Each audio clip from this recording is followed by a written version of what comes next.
Mesdames et messieurs, bienvenue dans ce bulletin d'information. Nous ouvrons par cette brève.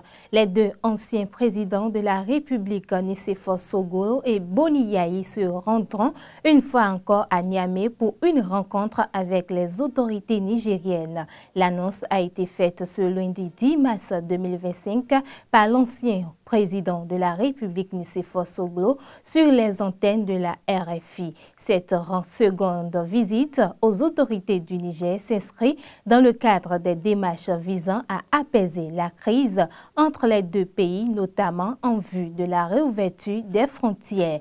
L'évaluation basée sur des critères qui est au cœur de l'approche par compétence est la méthode privilégiée par le système éducatif béninois depuis près de 2 décennies. Cependant, certains parents d'élèves estiment que cette approche affecte négativement les performances des apprenants en raison de l'absence de compétitivité entre eux. Suivez plutôt. Depuis près de 2 décennies, le système éducatif béninois a adopté l'approche par compétences comme méthode d'apprentissage. Cette approche se concentre sur l'acquisition de compétences plutôt que sur l'accumulation de connaissances, privilégiant ce que l'apprenant sait faire, peut faire ou connaît.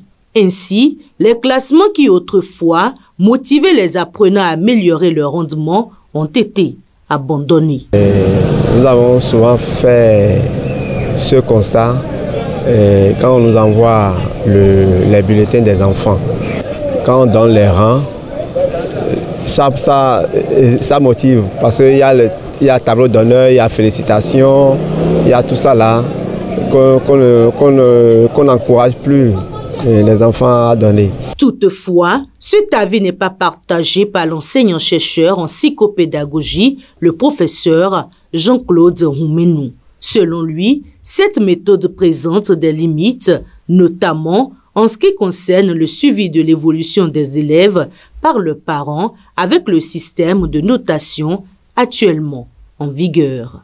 Notre système éducatif veut mettre l'accent sur les apprentissages réels que font les écoliers, les élèves, les étudiants, en adoptant une autre façon d'évaluer. Globalement, on peut distinguer une évaluation qu'on appelle l'évaluation critériée, qui est basée sur les critères. On veut voir si l'élève, l'apprenant, a satisfait aux critères de réussite pour qu'on puisse dire qu'il a réussi tel ou tel apprentissage. Ça ne porte pas en tout cas à la culture de l'excellence. Pour les autorités en charge de l'éducation, cette réforme vise à réduire le taux de déscolarisation. Elle permet aux élèves qui occupent les dernières places, souvent stigmatisés, de ne plus être mis en lumière, ce qui leur permet de poursuivre leur cursus sans avoir à affronter des regards gênants. Au contraire, le dernier va tout faire parce que les derniers peuvent être premiers. Maintenant, celui qui est premier, il va toujours garder, il va tout faire pour maintenir sa place. Maintenant, celui qui est derrière lui, qui est toujours dernier ou bien 10e, il va se donner davantage, il va se renforcer sa capacité de travail. Toutefois, il est crucial que les autorités à divers niveaux du système éducatif béninois réfléchissent à une adaptation de l'approche par compétences en vigueur dans nos écoles afin de mieux l'aligner avec les réalités locales.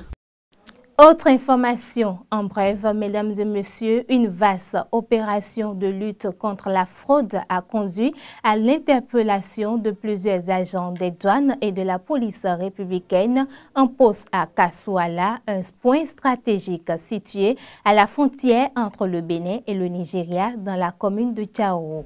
Ces fonctionnaires sont accusés d'avoir facilité la sortie illégale de produits tropicaux en violation des réglementations en vigueur. D'après les informations rapportées par Africaro, les agents en cause auraient autorisé en toute illégalité le passage de 16 camions transportant des produits tropicaux tels que l'anacade, le soja et le karité contournant ainsi les procédures douanières officielles.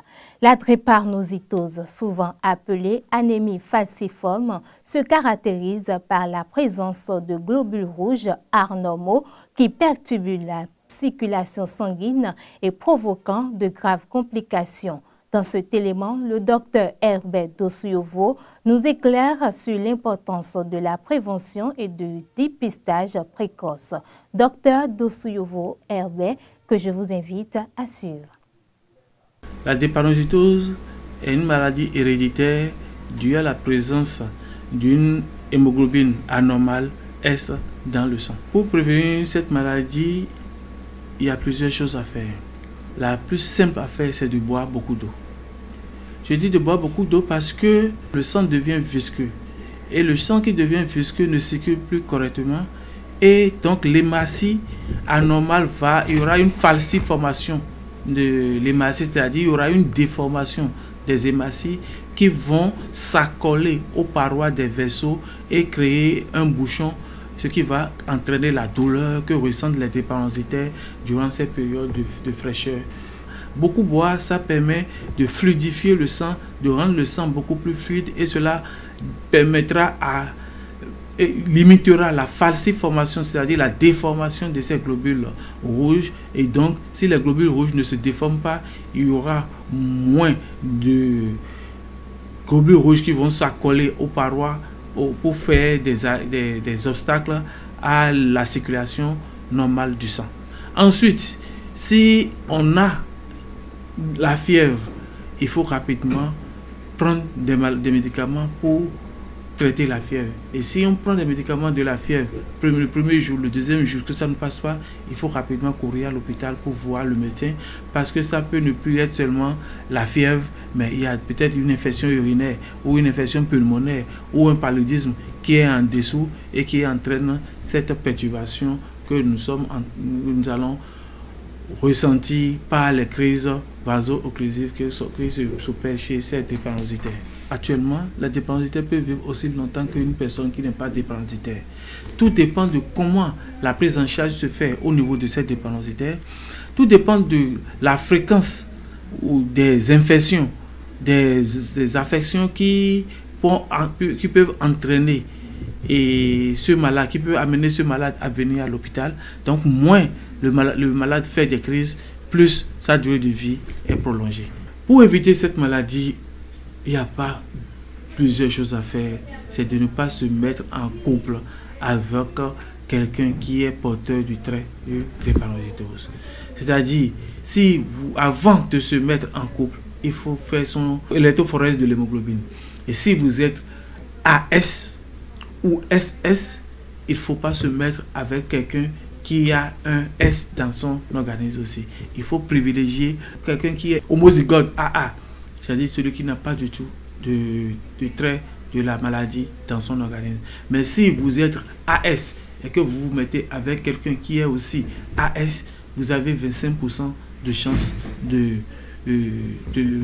donner un enfant qui va faire sérieusement la maladie, et vous avez 50% de chance de donner des enfants qui auront encore le trait de la drépanocytose, qui pourront le transmettre encore à leurs enfants, parce que c'est une maladie héréditaire et on ne peut pas actuellement éviter cela à part le fait de ne pas se mettre en couple avec quelqu'un qui est déjà porteur du trait de la drépanocytose. C'est tout pour ce bulletin d'information. Merci à vous, Bérangère Bouléan, pour toutes ces informations. Mesdames et messieurs, nous allons à présent retrouver Mathieu Kolaole-Bokor dans le forum matinal.